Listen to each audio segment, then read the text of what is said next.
என்னடா இது மண்டை அது பின்னால ஒரு கொண்ட நல்லா இருக்குதான்னு நீ கேளுடா உன் ஃப்ரெண்ட. நீங்க கொல்லா பேண்ட் கேஸு நாங்க அப்படி இல்ல பாஸ்.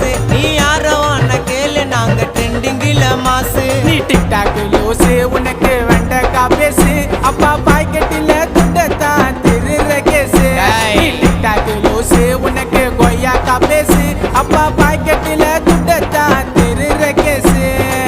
மஜாவா வந்துன்னு வரோம் 90 கிட்ஸ் நாங்க ஸ்டைலில் போட்டி போட்டுக்கலாம் வாங்க வாங்க வாங்க வாங்க ஜோப்பி ஜோப்பி தாங்க.